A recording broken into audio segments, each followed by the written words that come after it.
Hello guys, আসসালামু আলাইকুম। আজকে আমার হাতে দেখতে পাচ্ছেন 1 লাখ টাকা, ও সরি 1000 টাকা। আজকের ভিডিও হলো আমাকে ঈদের সময় এই 1000 টাকা দিয়ে মার্কেট কমপ্লিট করা লাগবে। আর আমার এই মার্কেটের ভিতরে থাকবে একটা প্যান্ট, একটা টি শার্ট, একটা শার্ট, একটা জুতো আর একটা প্যান্ট, মানে ওই যে ওই প্যান্ট। যদিও ঈদের সময় একটু সবকিছুর দাম বেশি থাকবে, তারপরেও দেখা যাক। এর আগে যেহেতু এরকম ভিডিও করে নিই, তো আজকে দেখা যাক পারি কিনা। আর আজকে এই ভিডিও করার জন্য আমরা বেছে নিয়েছি বগুড়া শহর। বগুড়া শহরে দেখা যাক 1000 টাকার ভিতরে মার্কেট কমপ্লিট করতে পারি কিনা। লোকাল মার্কেট মানে হকার্স মার্কেটও আছে, আর শপিং মলও আছে, বড় বড় শপিং মল। আমরা দুইটাতেই যাব। আমাদের মূল কথা হলো 1000 টাকার ভিতরে কমপ্লিট করতে হবে, সেটা হোক শপিং মল কিংবা হকার্স মার্কেট। শুরুতে আমরা যাবো শপিং মলে, চলুন দেখা যাক। এখন আমি দুইটা শপিং মলের কাছে আছি। আমার পেছনে হচ্ছে রানা প্লাজার, সামনে হচ্ছে পুলিশ প্লাজা। পুলিশ প্লাজাতে কালেকশন বেশি থাকবে, এর জন্য আমরা শুরুতে পুলিশ প্লাজাতে ঢুকবো, কালেকশন গুলো দেখবো, তারপরে দেখা যাক। চলুন পুলিশ প্লাজায় ঢোকা যায়।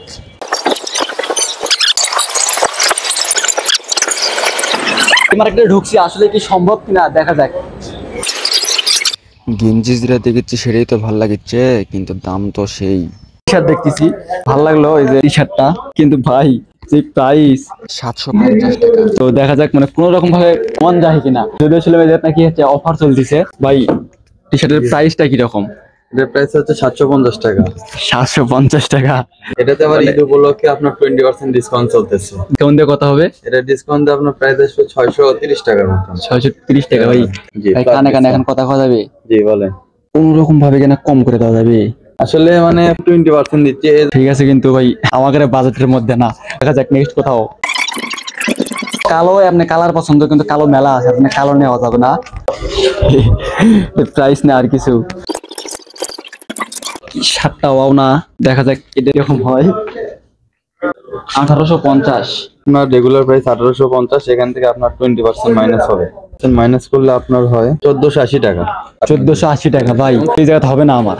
ভাই এই বাজেটে এই মার্কেটে হবে না। ঠিক আছে, নেক্সট কোথাও যাওয়া যায়। আমাদের সামনে এখন হচ্ছে লোটোর মার্কেট। দেখা যাক লোটো থেকে কি হয়। আগে লাইন থেকে জুতোর প্রাইসটা কিরকম হয়, তো আগে দেখা যাক।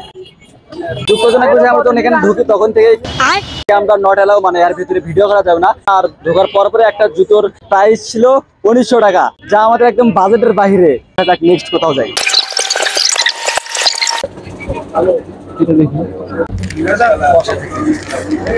ভাই এটার দাম কিরকম? 1450। কি হওয়া, দাম টাম তো কওয়া যাবে অবশ্যই ভাই। 450 দেওয়া যাবে ভাই, কেনাও নাই ভাই। দেখেন ভাই, দেওয়া গেলে দেওয়া যেত ভাই, আমাদের কেনা বেশি। ভাই মানে কিরকম প্রাইসে দেওয়া যাবে? আপনি ব্লক করেন, হ্যাঁ জান 1050। 1050 আমার জন্য আপনার না ভাই, তাহলে হবে না, বাজেটের বাইরে। কেন ভাই, কেন আমি সবকিছু খুলে বলি। ভাই 1000 টাকা লিয়ে ভাই ওটি বসতে খালি দেখাইলে ভাই কেনা। গজব বেজতি। এটার প্রাইস বলেন। আচ্ছা, এটার প্রাইস কি মানে অন ক্যামেরায় করবো না অন ক্যামেরায় বলেন। অন ক্যামেরায় এর জন্য 700 টাকা বলবো। ভাই তাহলে হবে না, বাজেটের বাইরে। এইটা এর জন্য ভাই 600 টাকা। ওর জন্য 600 টাকা বলিস বলেন। পেন নিবেন 600, গেঞ্জি নিবেন একটা বাইর থেকে নিবেন 150 থেকে 200, কত হইলো 800। হ্যান্ডেল নিবেন একটা 120। হ্যাঁ। তা বাদে ভাই উপায় আমি দেখতেছি। লাস্ট দেখেন এটা কত হলে দিতে পারবো। এটা নিব না, এটা 550 দিবেন। আচ্ছা আমার লাস্ট। আপনার জন্য 600।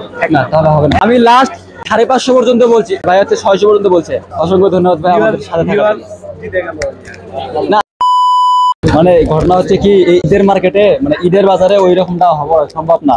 তো লাস্ট পর্যায়ে এসে মানে ছাদ ভালো লাগছে বা দামাদামের সাথে মিটে গেছে। ছাদটা একবার দেখেন। এখন বর্তমানে ঈদের মার্কেট, তো মানে ঈদের বাজার একটু ভিড়ে ভিড়ে, আর এই সময় দাম একটু বেশিই থাকে। দেখেন একটা প্যান্ট আর একটা শার্টেই আমার হচ্ছে 1050 হয়ে গেছে, মানে আমার বাজেটের বাইরে হয়ে গেছে। তো এর জন্য এই চ্যালেঞ্জে আমি হারলাম, কিছু করার নাই। যে এখানে আমার চ্যালেঞ্জ ছিল 1000 টাকার ভিতরে সবকিছু কমপ্লিট করা। সেইখানে একটা শার্ট আর একটা প্যান্ট কিনতেই আমার খরচ হয় 1050 টাকা। তারপরে লিয়ে আমি আমার লাভ লস নেই, আমার লাইফটাই লস।